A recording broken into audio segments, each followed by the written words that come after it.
It's time to feel the rage. Welcome to Film Rage, where we talk movies. For the foreseeable future, there will be a whole lot of streaming talk.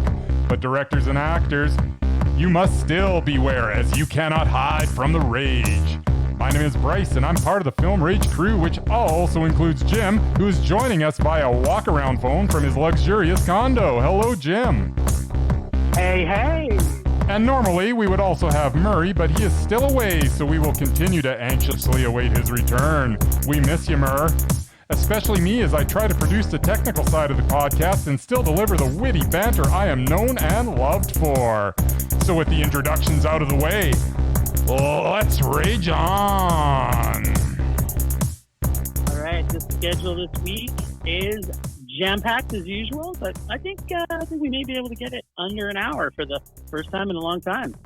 So we're going to talk about what the agenda is. We got streaming. We got submissions to the Undoubted, the Doubted and Mesmerized. We talk about our favorite sci-fi or fantasy genre. Jim and Bryce, Open Rage. Rage or Dare. Was Top Gun as big a fear as Bryce and Jim thought it was? I think it or might did be. did the three-song soundtrack win them over with musical bliss? It probably didn't. I'm kind of thinking not. So I dropped my phone, which is great on technology. Nice. But we went and we streamed a bunch of stuff last week. So, time to stream. Nice.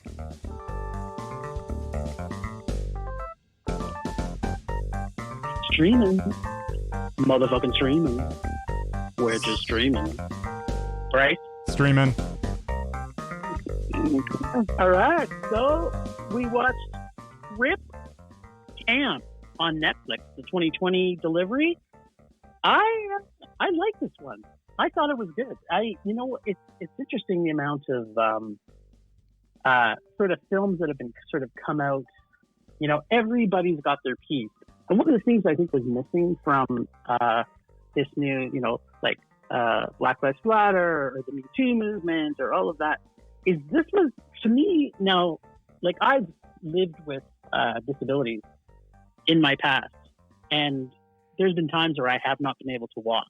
Mm-hmm. So it's interesting for me when I see this movie, and like I always, wherever I go in any city, I think to myself, now if I was still not able to walk, how would I get to these places? I still think that way.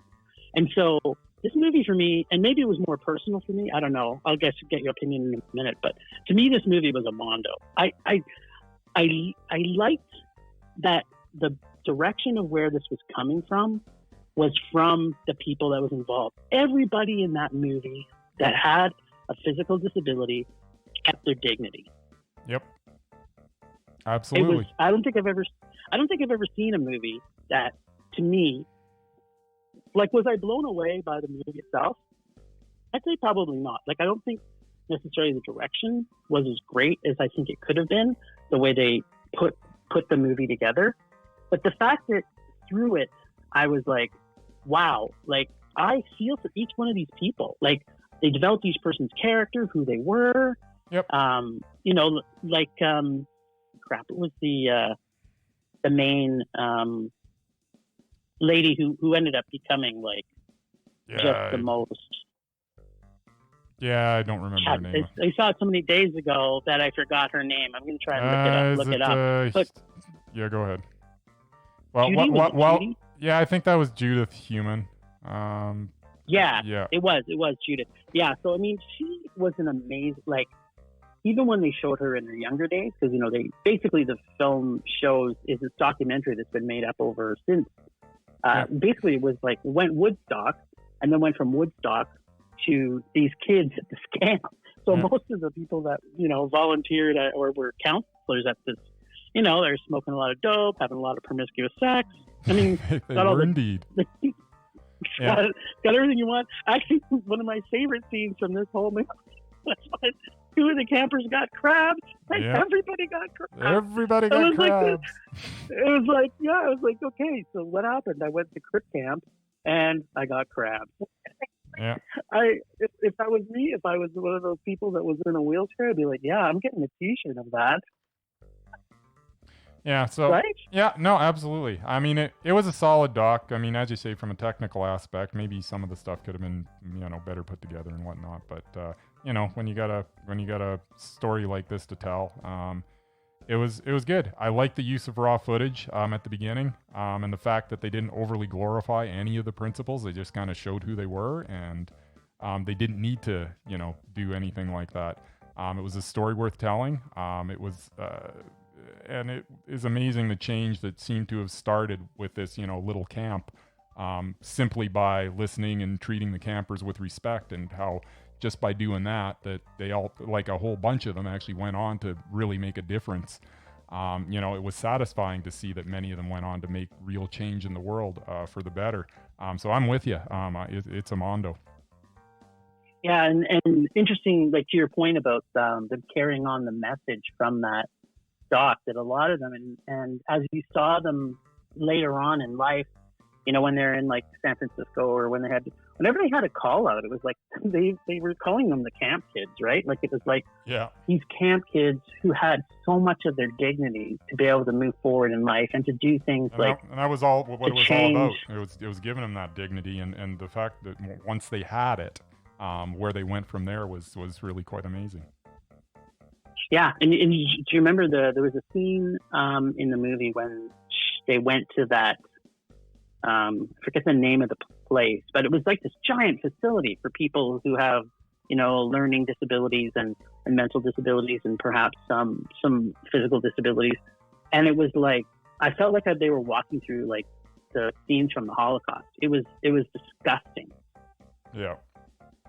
No, and I, to think that that we treated people like this, and there's a lot of people I've met over my years who've actually been a real positive influence on me, who've been in a wheelchair. So, and people that can do things that I could never do, right? Yeah. Like, I know a guy who's in a wheelchair who skied down mountains, and I'm like, what? What's that about? So there's nothing they can't do, right? Like, even them playing baseball, that was the best. Like, the whole thing was like, okay, playing baseball, okay, I can't run. That's okay. Someone will carry you. Or no, absolutely. It was a real good, feel good movie. It was. Yeah, definitely Mondo. Yeah, absolutely. All right.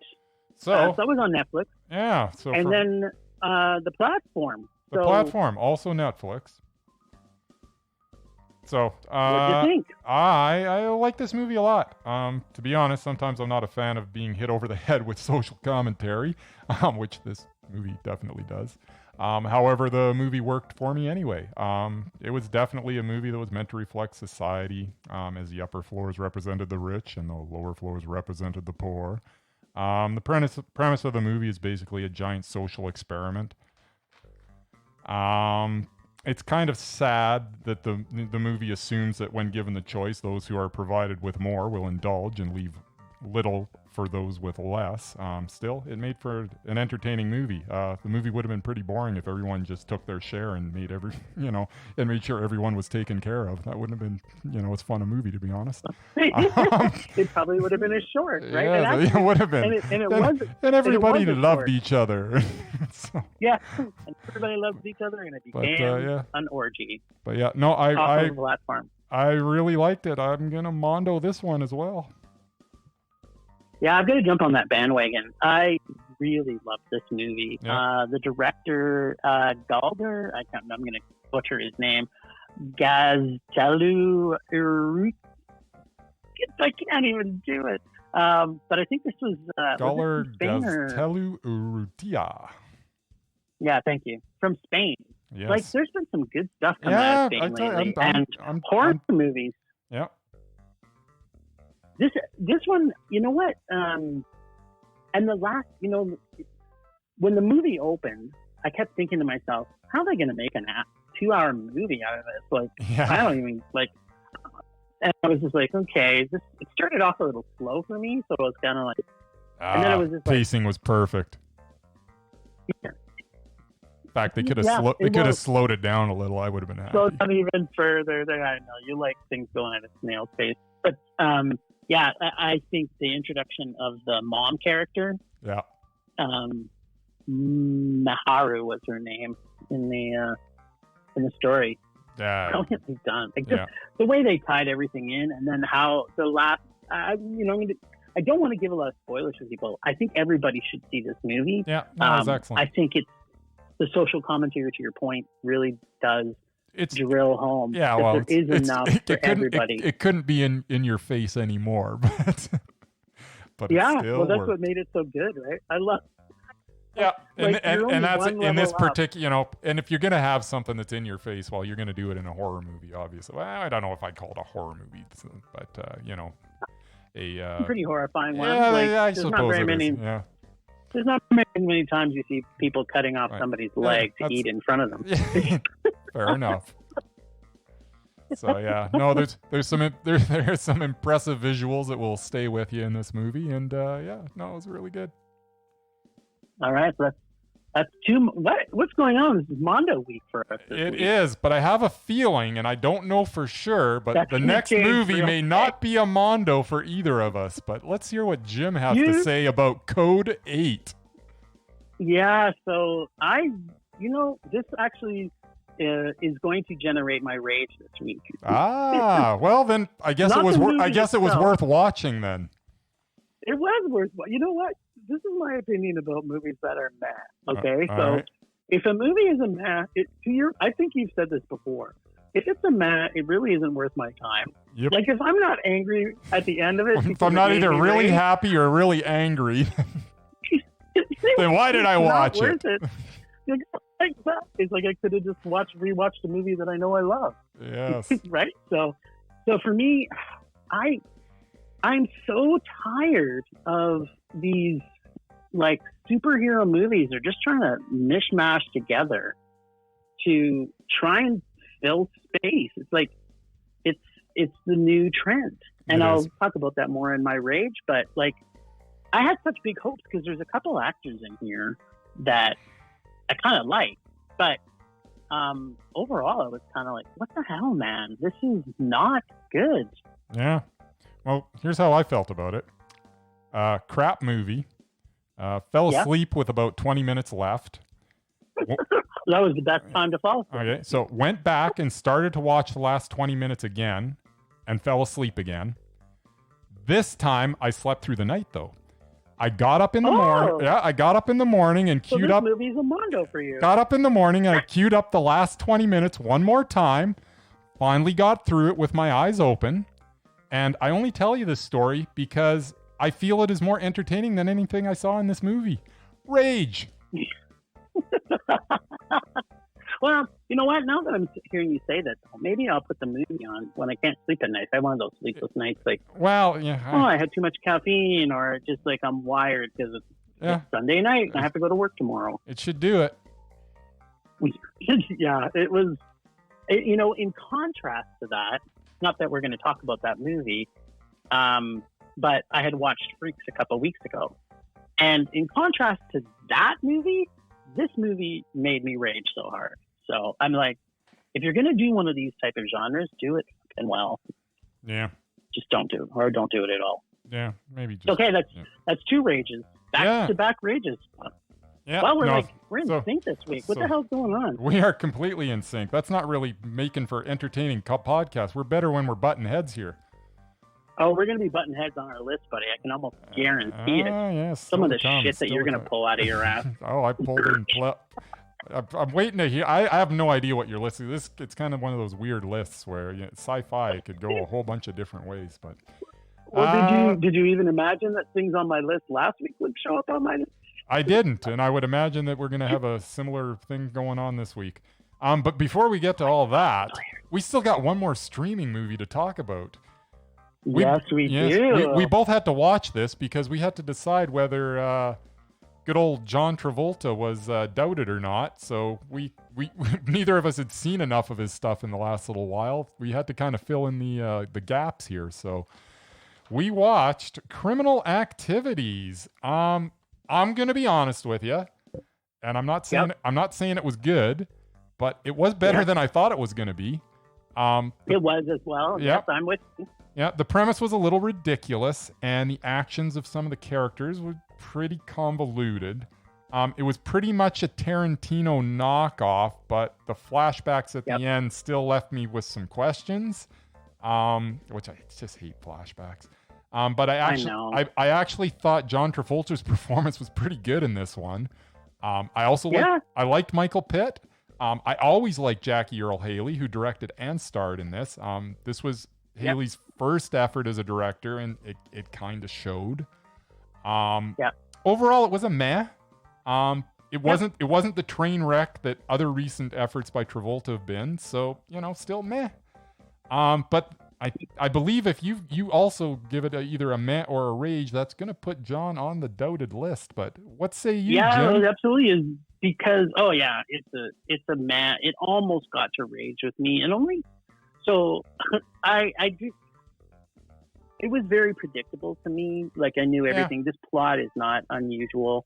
To your point, I think that the acting from the kids in it did really well. I wasn't as enamored with Travolta's acting.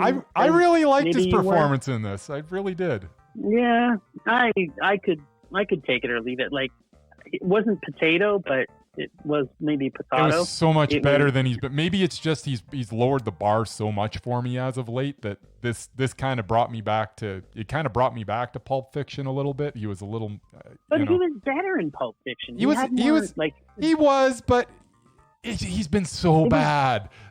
This was like, it was almost like, okay, you could still be in a movie given the proper script and be fairly entertaining, but yeah, I don't know. He was mad. The movie was mad. I liked it. The script was bad. The script wasn't. The whole Kaiser Soze thing at the end was like, whatever. Who didn't see that coming? Right from the beginning. I honestly thought a couple things didn't really connect, but whatever.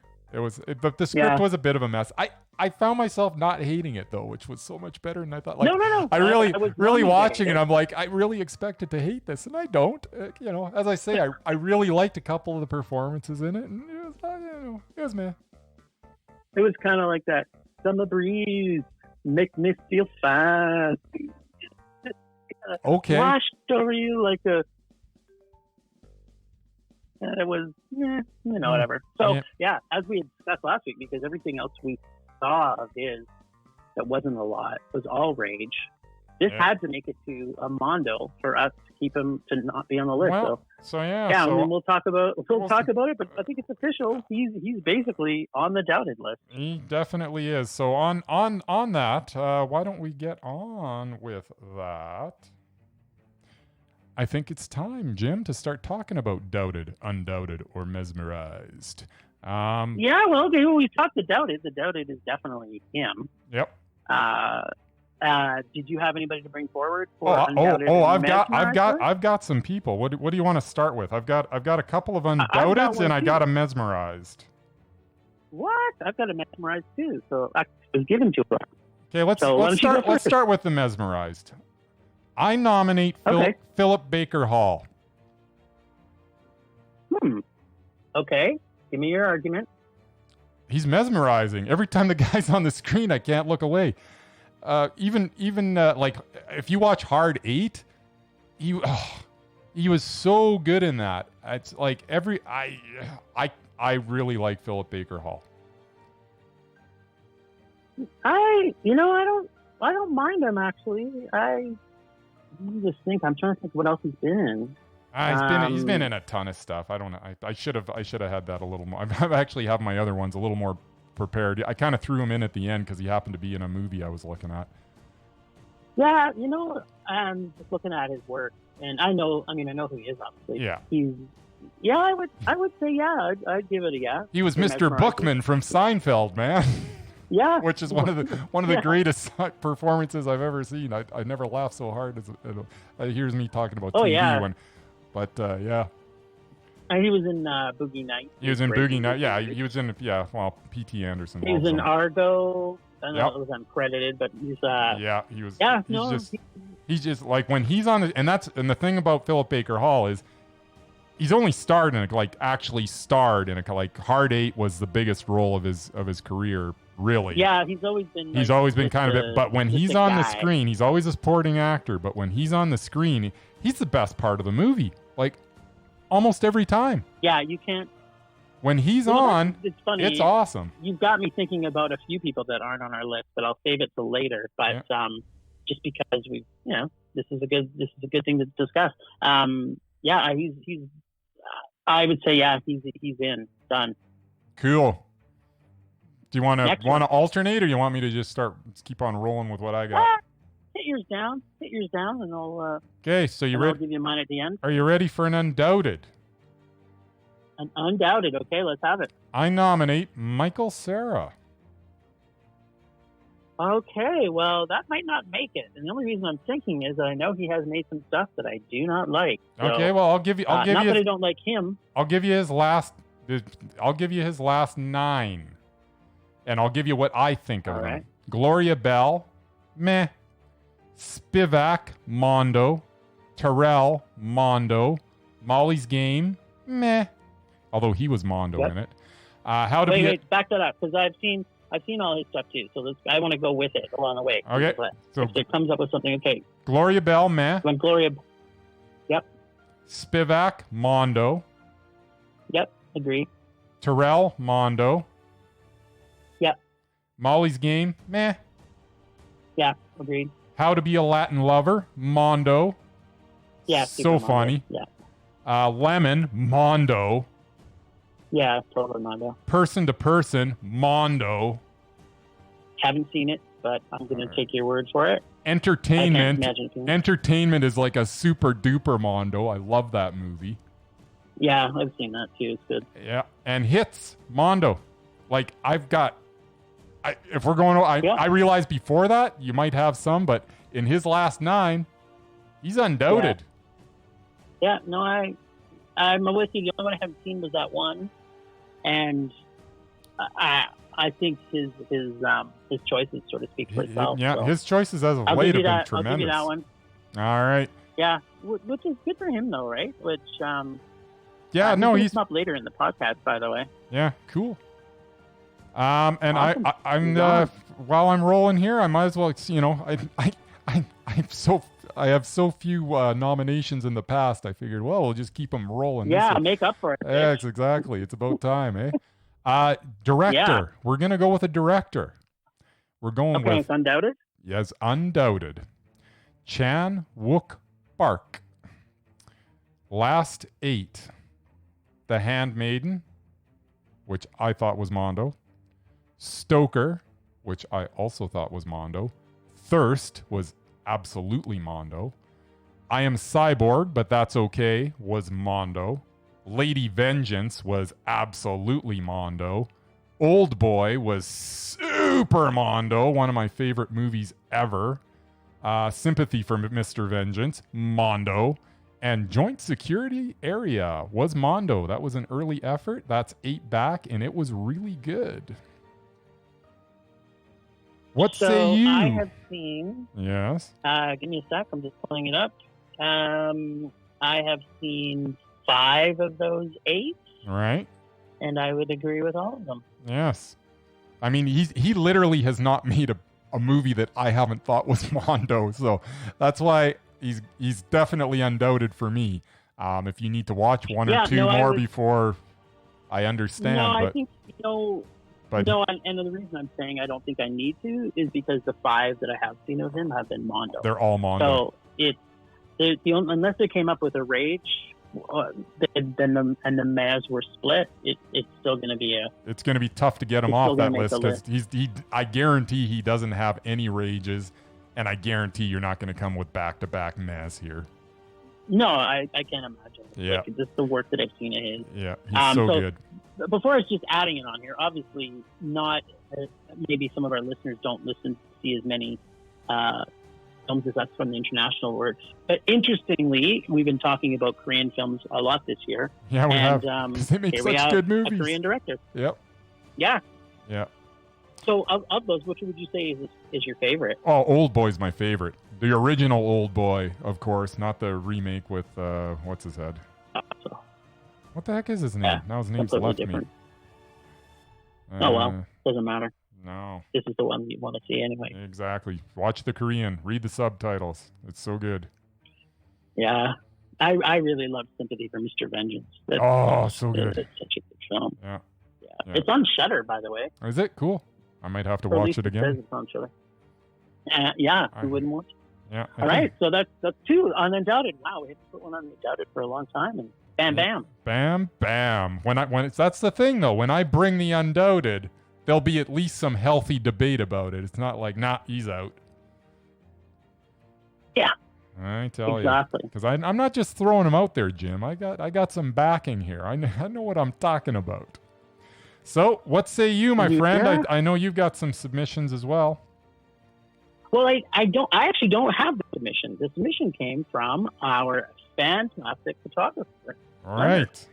So Leonard gave us Toshiro Mifune as Mesmerized. Yep. Who was in a bunch. Did he? Okay, so he gave him. We're doing this as Mesmerized because in your email that I thought he was going to be Undoubted. Well, no, sorry, that's my bad. He gave it for Mesmerized because obviously there's probably too many movies that we may or may not have seen. Yeah, so, it's not even that. It's that if you go over his last date and he hasn't made anything since about 95 or something. Unfortunately, in that was Shadow of the Wolf, which was total crap. It was a rage. But he was probably mesmerizing. So and that's the whole thing. And I kind of just wrote down if you want to nominate to the Mesmerized list, I got no problem with that. But he definitely can't be on the Undoubted because three movies back he made a total piece of dog crap. But unfortunately, sometimes that's what happens when you come over and try to break into the North American market. In translation to get you, this is the script. What is it like? And guess what? You chose wrong because it's a terrible script. Yeah. So. All right. But Mesmerized. I'm on board with going that. on Mesmerized. Yeah, Mesmerized is good. This has been a solid week. We're adding names left and right, and of course, and that brings us to John Travolta. Does it? Well, yeah. So I think we've agreed he's doubted. He is doubted. Yeah. And there's no way around that. There really is. I'm actually just recording this for posterity. This is a perfect opportunity to tell everybody that we have a website that people can go to and check out all of our lists. So if you're listening to this now, make sure to check out our website, which is filmrageyyc.com.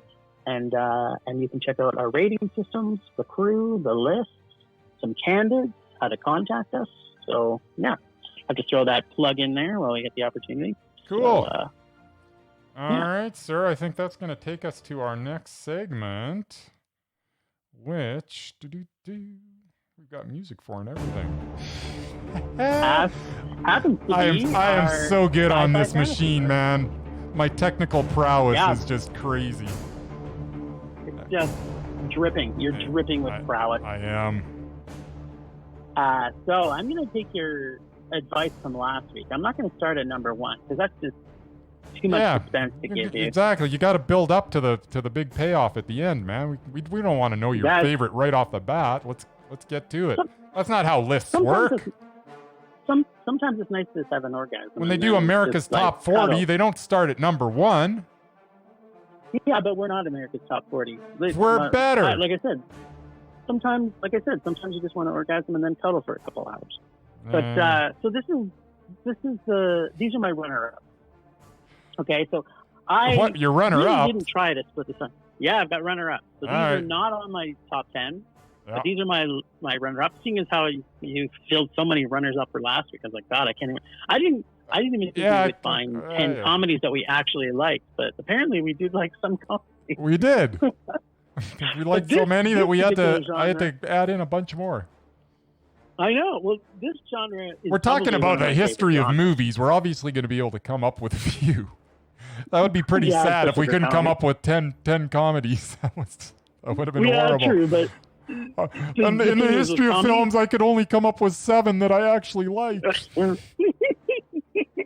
Well, yeah, well, that could have been possible, I guess. Anyways, at the time, I didn't think I could think of them, but you saw my list. Yes. Not all of them were classified as comedy. Let's recap what we're doing this week. So it's our favorite film from genre, sci-fi or fantasy. Sci-fi fantasy. Yes. Slash fantasy. Slash fantasy. Yes. Not or slash fantasy. Here's the runners-up that did not make my top 10. Okay. Lay it on me. Terminator. Starship Troopers. Yeah. Forrest Gump. What? Okay. The Fifth Element. Eh. Pee-wee's Big Adventure. It's cool. Edge of Tomorrow. Eternal Sunshine of the Spotless Mind. Ooh, made my list. Pilgrim versus the World. Oh, so good. Michael Cera. Yeah. The Fly, 1986 version, and Edward Scissorhands. So those are my runners-up. Cool. Number 10, and I'm not going to tell you what it is, but see if you can guess it. So I'm going to give you my intro first, and then see if you can guess it. All right, lay it on me. The best thing Harrison Ford has ever done. All right. Rutger Hauer is brilliant as a sexy-killing man-bot. Ridley Scott brings us to a future that even today still Blade Runner, real and dark as it did back in 1982. Number 10 is Blade Runner. Number 9. Yes. This 1957 Swedish black and white disturbing and grim masterpiece by Ingmar Bergman. The Seventh Seal. Yes. I feel dumb. Yep. And it's there. Now, Guillermo del Toro's brilliance shines so much horror in this Spanish fantasy masterpiece. Pan's Labyrinth.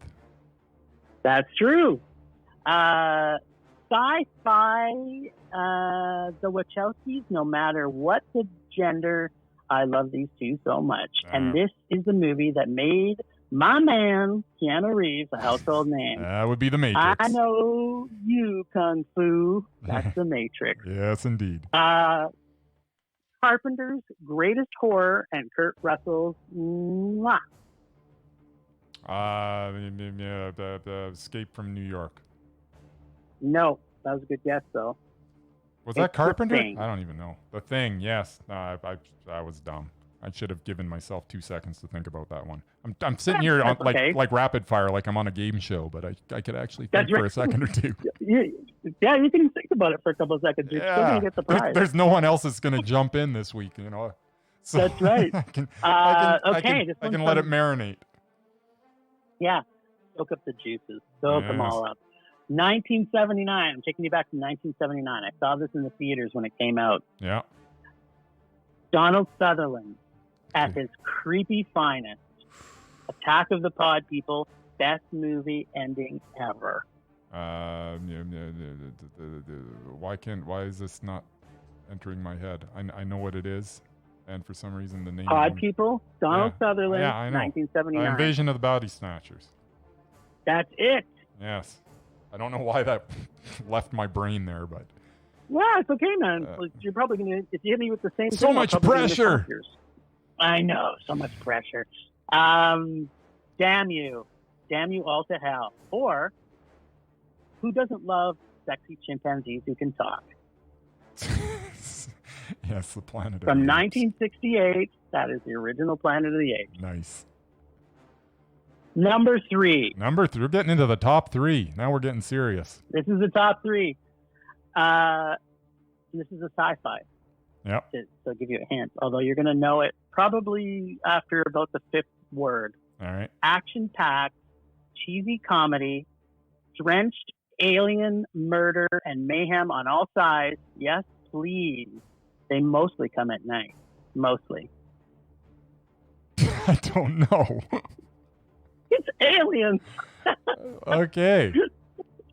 Fantastic. I don't know how I was supposed to get that from whatever.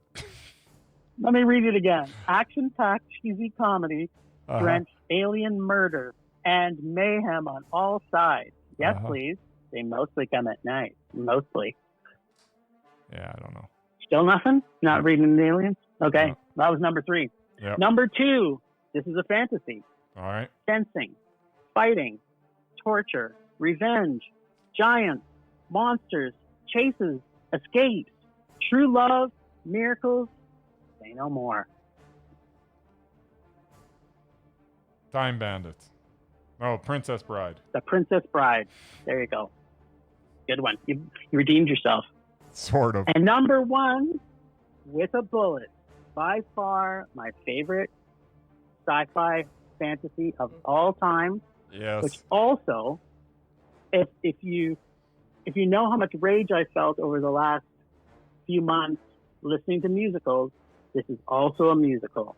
This fantasy, based on a book, has singing, teamwork, star-studded cast, a dirigible, poppies, gold, doggies, lions, emeralds, witches, flying monkeys, shot in black and white, although it looks like sepia, and color, and of course, ruby slippers.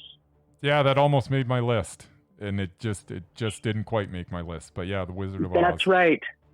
Jim likes some musicals. There's, if you know what, if it's done right, and The Wizard of Oz, that was, what is that, 1939? 1939. So my favorite line from the movie, I know 3 shiftless farmhands that will be out of work before they know it.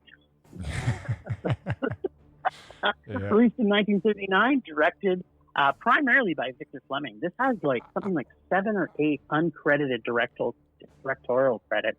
Who also directed Treasure Island, Gone with the Wind, and Dr. Jekyll and Mr. Hyde. There's based on the children's book written by L.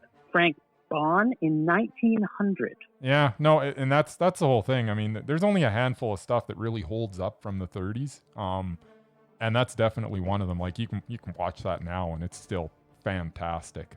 The color in it. Oh yeah, it's no, it's good. It's very, very good. That is an excellent list. Overall, I like your list, man. I don't see too much wrong with it. Some of your honorable mentions there before I didn't completely agree with, but your list is Adventure? No, that was fine. What was it? There was something I totally disagreed with that I don't even remember. Scott Pilgrim versus the World? No, that's freaking awesome. What are you talking about? Love that movie. Well, I'll give them to you again. Terminator. Good. Starship Troopers. Terrible. Camp, the Fifth Element. Pee-wee's Big Adventure. Yeah. Edge of Tomorrow. Yeah. Eternal Sunshine of the Spotless Mind. Yeah. Scott Pilgrim, The Fly, and Edward Scissorhands. Yeah, no. So you just didn't like Forrest Gump. No, not Forrest Gump. Wrong. I love Forrest Gump. What are you talking about? The Starship Troopers is terrible. You didn't like that? No. It's Verhoeven at his finest. Oh, whatever. Michael Ironside? Come on. Yeah, I love Michael Ironside. I just don't like that movie. Anyways, we'll get on with my top 13. It's actually top 13 for me. I got no honorable mentions, but I snuck in 3 more just because. I threw in 10 extra, so. Well, there you go. So this top 13 sci-fi / fantasy, but mostly fantasy, to be honest. I'm not going to do this quiz version. I'm just going to give them to you, Jim. So number 13. All right, let's have it. Number 13, Bill and Ted's Excellent Adventure from 1989. Yes, it was educational and entertaining. I love your crossover there, though. Sorry, I just have to add. Yep. Your crossover, the fact that it's actually a comedy, but it made it into your sci-fi. It's absolutely sci-fi fantasy. Number 12, I have The Princess Bride. This is the second best movie that Rob Reiner ever made. I still say this is Spinal Tap is the best movie ever made, but it's not a sci-fi fantasy, so it didn't make the list. Number 11, another one from Terry Gilliam, Time Bandits. I love Time Bandits. This is actually the first of 2 Terry Gilliam movies on the list. What? Yeah. Brazil made it? Crazy. That's great. What's that? No, Brazil didn't. Brazil, you know what? Brazil probably could have. I don't know what it would take the place of, though. It would be number 14. Maybe. It might be number 14. Definitely top 20. Number 10, Ex Machina, 2014. Alicia Vikander. She's so good. So good in this as Ava. Sorry, they are so good. She doesn't identify as she, I think. Yes, right. They. Number 9, Children of Men from 2006. It's an intelligent apocalyptic movie starring Clive Owen. I can't get enough of Clive Owen. It's great. He's one of my man crushes. There you go. Clive Owen. Number 8, 12 Monkeys from 95. Terry Gilliam strikes again.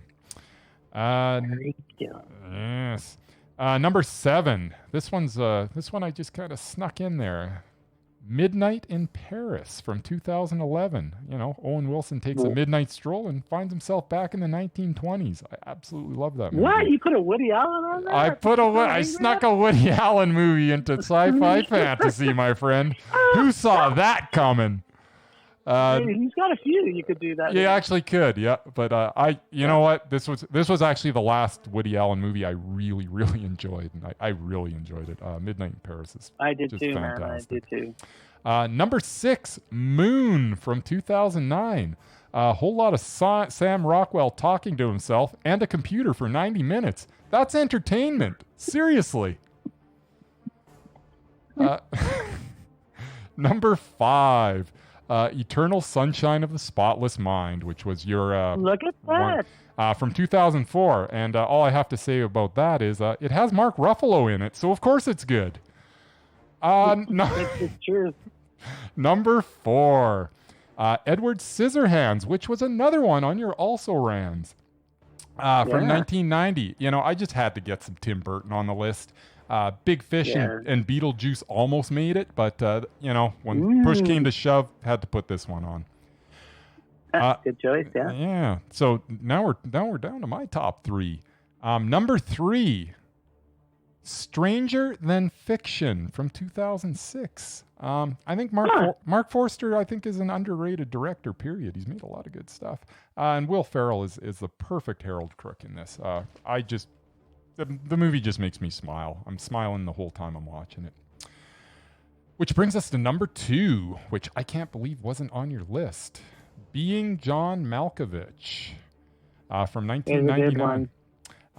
This movie is what the word original was intended to describe. It's pure genius. Love this movie.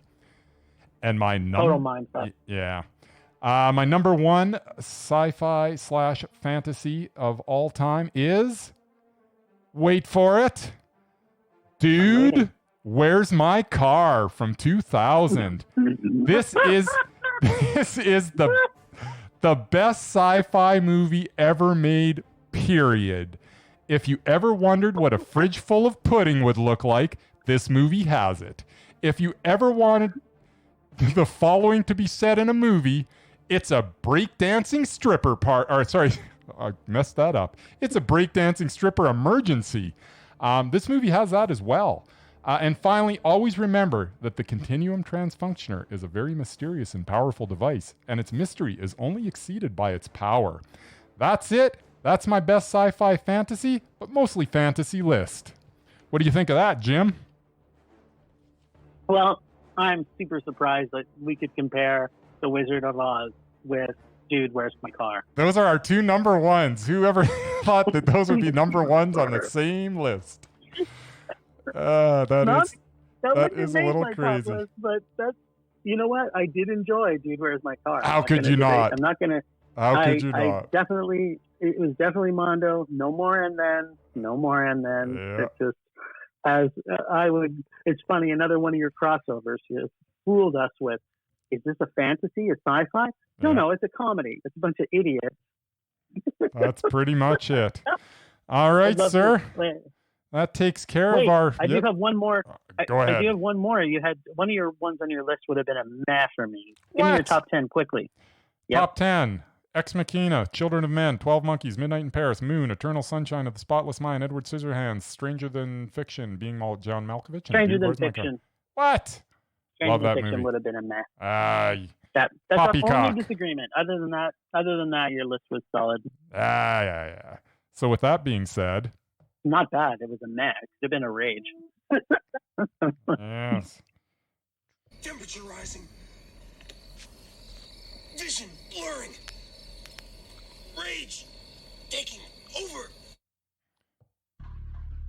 All right, my rage this week Yes. is bad in movies.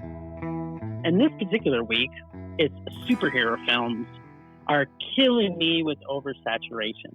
We talked a little bit about this earlier in the year, where I've kind of said, Marvel, I want to puke on you for your next I don't know, 10 movies. I have no interest in seeing any Marvel movie. I'm so sick of Marvel. It's kind of good that there is this giant gap of us not having to go to the theaters to see another Marvel movie. I'm more excited about DC. Everything I've been seeing from DC is just a little bit more quirky, a little bit more grainier, a little bit more dirtier. They had our buddy Vin Diesel in that one that just came out. The hell is that one called? Bloodshot, which, you know, it's another comic book movie. I have no interest to see it. And then this was like almost like a crossover when we watched Code 8. It was kind of like, oh, it's like the Hunger Games meets these other terrible sci-fi shows. And it's just, I don't know why Hollywood does that. It's like they hit a genre and it's kind of like, oh, look at Marvel's doing all these things and we can get peripheral business by putting a superhero movie out that isn't really any good, but because everybody's going to see superhero movies, they'll just come and see our piece of crap. And it's just like, no, stop doing it. Like in total contrarian to that, like you have I'm not sure if you saw Brightburn. Did you see Brightburn? Yep. Loved Brightburn. I loved it too. Like an evil Superman? Come on. It was cool. It was like one of my favorite movies of 2019. I thought that kid was had creepy kid going for it. It did. He's Superman but evil. Like it was a solid movie. And again, they classified it as a drama horror mystery. But really, it's an anti-superhero movie. That's what it was. Right? And then Freaks. We talked a little bit about that. Did you see Freaks? Freaks played at was it Cup last year? Yeah, I didn't love Freaks. I that was what Bruce Dern was in it, right? Yeah. No, he was great. It was okay. It was a lot. But it was a whole solid. lot better than that piece of crap we watched this week, Code 8. Yeah, stop. Just stop. It's just kind of like when zombies got popular and vampires got popular. It's like, and then all of a sudden it's like, yeah, we haven't seen for a while. We haven't seen a vampire movie. So, let's write about 10 of them because, we'll write one good one and then everybody will just jump on the bandwagon and go, hey, let's watch some vampire movies. And it's like, now it's like when we come back from the break, what's going to be the fad? What was the summer fad supposed to be? Yes. Oh, guess what? More Marvel, right? It was going to be, I don't know, some other stupid Marvel movie that's coming out. And I'm just like, ugh. A whole lot of Marvel going Disney's, on. Marvel's into what? Destroying it. Phase 2 of whatever they're doing now, right? Or 4. Well, I don't know. Phase I think 4. It's phase 4. Phase 4, whatever. 4. So, And yeah. it's like, okay, this phase is never going to end. Well, Yeah, it's not. like, at least when, they can cycle through a lot of phases. There's a lot of source material for Marvel. yeah, I want new material, man. We've talked about this in the past too. I want, I guess I have my weakness, which is zombie flicks. If a zombie flick comes out, I'm gonna see it. I don't care what it is. But superhero genre, I'm getting so tired of it. Unless it's darker. Oh, remember when it was like a it. super big deal? Like when I was like 12 or 13, we get like maybe one superhero movie a year if we were lucky. Sometimes it'd be like 2 years before we get a superhero. That was fantastic, and we'd look forward to it. Yeah. So, and now we're getting 6 a year or 7 or 8 or whatever it is. Just the major releases, and then we got a bunch of knockoffs that come out too. So I'm on board with your rage here. How about Last American Hero? Remember that? I do. Or sorry, Greatest American Hero. It was the greatest. It was the greatest American Hero, I believe. That wonderful TV show with the curly haired Yeah, gentleman. I mean, I love that show. Yeah, what's the guy's name? William Pat, I think his name. Yeah, Greatest American Hero. I think it only ran for 2 seasons. But I Believe remember it or being a not, kid and I loved I'm walking on air. I Walking never on thought I air. could feel so free. it. Suddenly I'm on a wing and a prayer. Who could it be? Believe it or not, it's just me. It was just him too. Yes.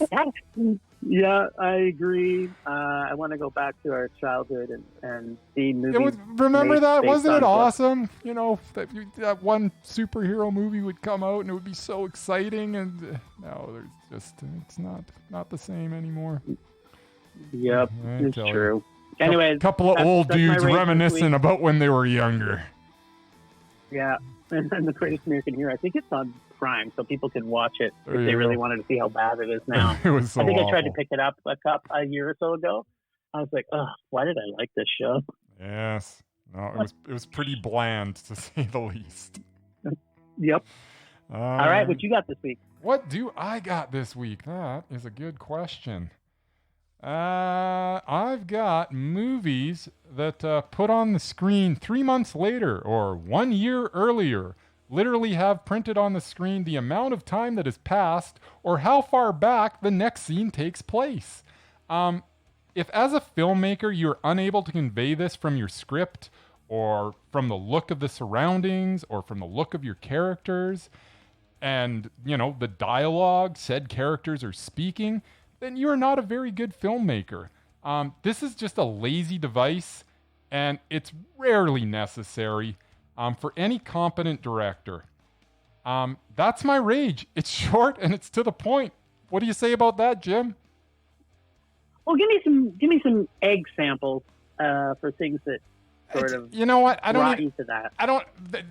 Just recently, like even when we were watching that John Travolta thing, whatever it was. Oh yeah. They just stuck it in there, and that's where it kind of stemmed from. But they put it in like so many movies. It's just overused.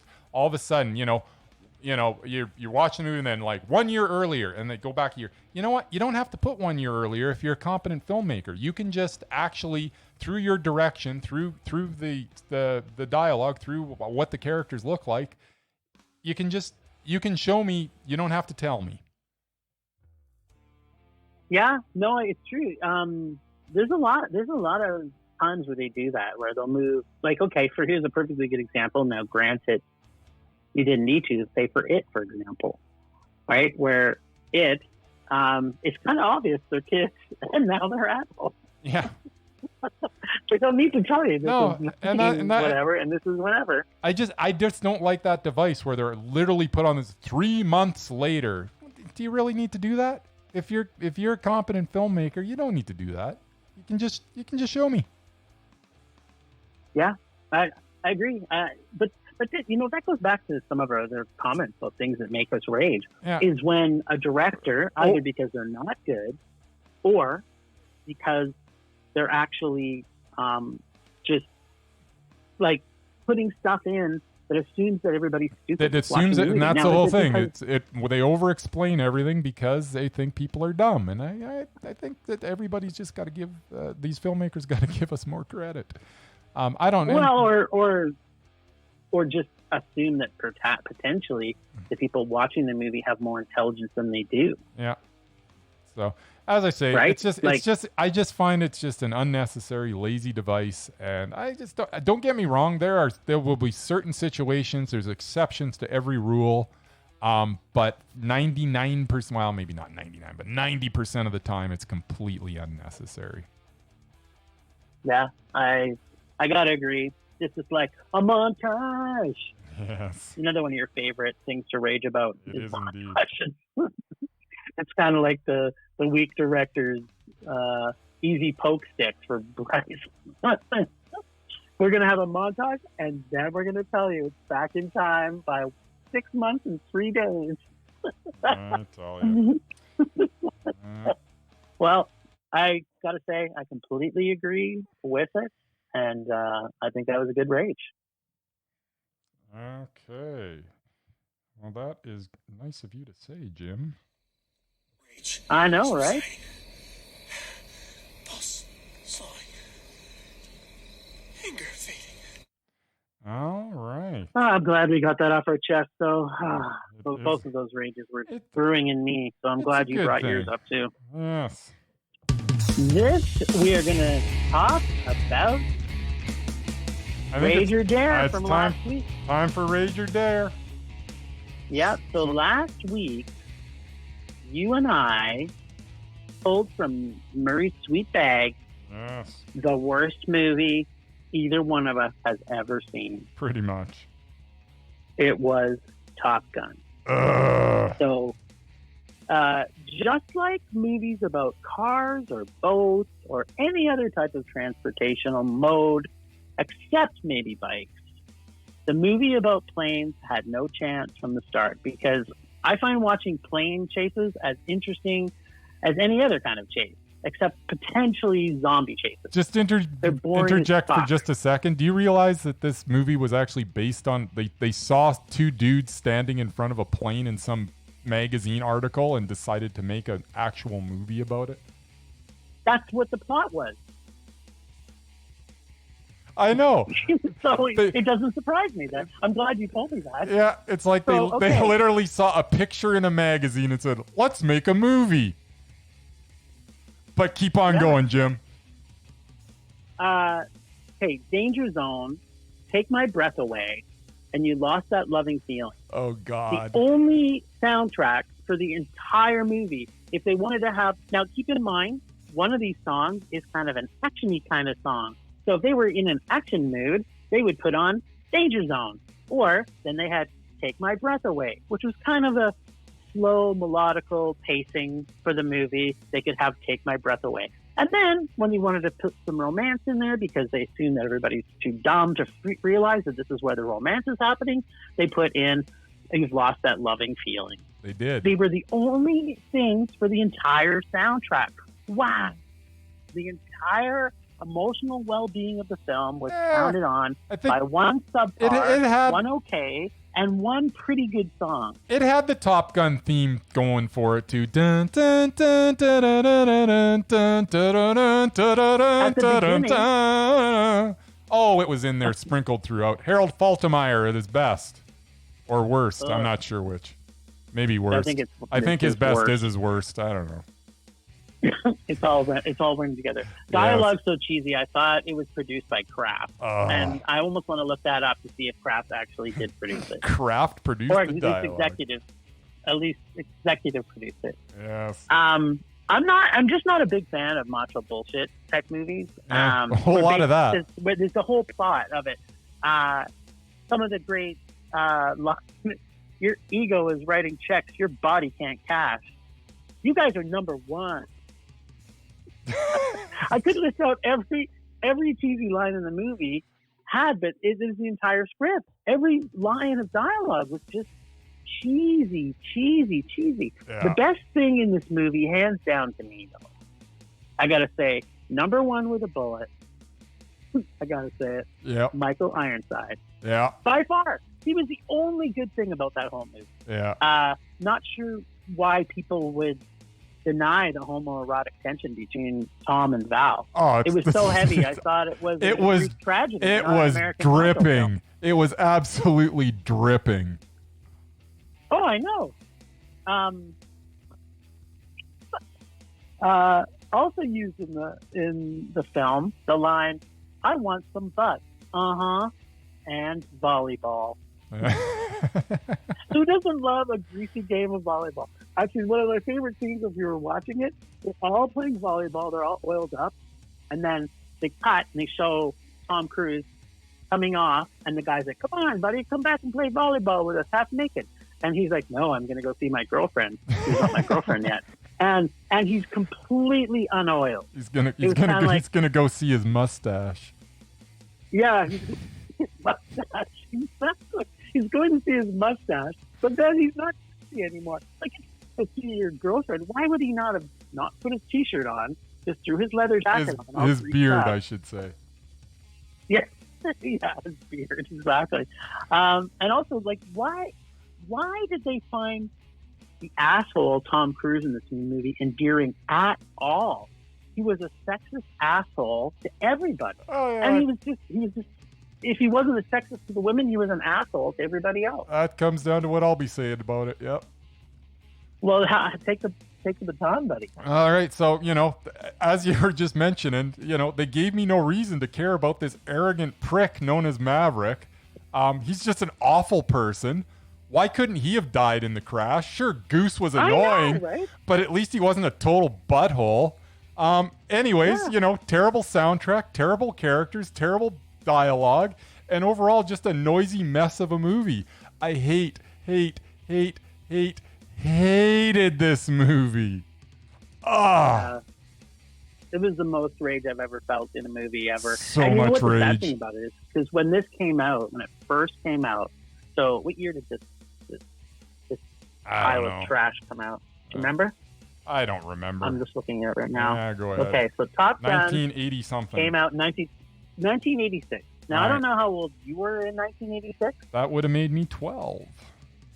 Okay, so in 1986, I would have been 20. Yeah. So, as a 20-year-old watching this when it first came out, even then I was kind of like, I cannot believe that this actually got all the buzz and all the awareness that this got. I came out of the theater going, what? Why didn't anybody like that? This is one of the only movies I've given a 1 in IMDb. Yeah. Deservedly so. Yeah, unfortunately. Yes. Well, I think that was a pretty solid double whammy rage from the two of us. Yeah, no, I have to say- Murray achieved exactly what he was going for there. Although Yeah, he did. kind of liked it, but Yeah, once he again, may mission have, accomplished. It's actually mission accomplished. It's actually this Rage or Dare that we've been doing over the last few weeks. Pretty much is batting 1,000. We have hated every movie we've had to watch. Yeah, I've had to watch a lot of musicals, though. Yeah, I felt so bad for you a couple times. Not really. Well, I know. Okay, then let's. It's your turn this week. So It's my do you want turn. a rage or a dare? Because I've got a rage.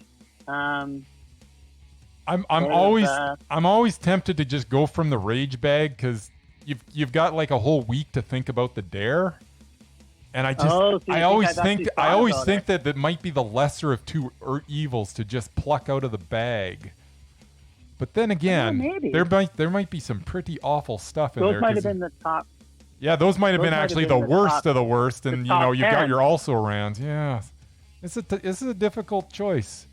Not very many people have chose dare yet. You know what? Something you should try. I'm against my better judgment. I will take dare. Lay it on me, Jim. All right. Well, today I have for you, and I've been saving this for a while. Oh, good. Because this movie, Murray dragged me to last summer. Oh, and, it's a recent one. Yeah, it's recent. So you can probably find it somewhere. I- You are going to have to watch Yeah. Pokemon Detective Pikachu. You gotta be kidding me. No, I am not. Well, I haven't seen it at least. Some of these other ones I've already seen, so I guess it's got that going for it. Pokemon Detective Pikachu. Okay, so That is do I need correct. to know anything going into this movie, or can I go into it cold? Like, should I be doing some Pokemon research so I can truly You might enjoy want to this? you might want to buy a set of cards and play Pokemon Detective Pikachu is with that- your girlfriend. is that but an- make it stripped version. Is that an actual game? Like, there's a card game called Pokemon Detective Pikachu? No, but I think there's the Pokemon game. But you guys just do the stripped version of it instead. So just find your own way of playing the Pokemon card game, but making sure that you're stripping instead of, doing whatever actions you do in a Pokemon game. Outstanding. So anyways, I will be watching Pokemon Detective Pikachu, and I will be giving you my review on next week's episode. That is right. This will be something that for the ages to know that this is a recent movie, just like our friend Sonic, that potentially could give you and me the most pleasure we've had in a while. All right. Well, as I say, I haven't seen it, so who knows? Maybe I'll like it. It's not out of the question, right? this was one of my hardest rages for last year. And in fact, I'm pretty positive it made my worst 5 movies of last year. So really? No. if you do like it, I mean, it's happened. I've raged on things that you actually love. So maybe this will be your you'll love this and it'll make me feel sad. It's not out of the realm of possibilities. It is. Well, All right, sir. That's Rage or Dare for this week. So enjoy that little gift I've given you. And that takes us to the end of this week. It does. So, before we close, I just wanted to say, so next week we're going to have a little bit of we're going to take a break from our favorites. Next week we're going to, the South by Southwest has put on their website, for anybody that's listening, they've got their shorts packages that we can see. So Cool. we're going to be screening the shorts packages from South by Southwest, and we're going to talk about that as a big part of our streaming. There won't be a lot of streaming next week. Next week will be focused on South by Southwest. Dominated by the South by Southwest shorts. I'm really looking forward to that. As am I. All right. Well, that's the closing. So thanks, Ragers, for listening. Thanks to the extended Film Rage crew of Murray, who's away until further notice. Stephanie DeRoy for social media, currently also on leave. Leonard Conlon for his artistic vision and photography via Leonard Conlon Photography. Leonard's going to be getting us some updated photography here coming soon, so that I can't wait for that. Listen to us on Podbean, Apple Podcasts, Google Play, and Spotify. Please follow us on Facebook, Instagram, and Twitter, and on our YouTube channel. And check out our new website, which I will give it to you one more time, which is filmrageyyc.com. Stay tuned and look at us on Facebook, Instagram, and Twitter. Post some stuff for us. We're always wanting your feedback to make this a raging blast for all listeners. So please comment often and please make us rage. Please, please. That's it for this week. Rage on. Rage on.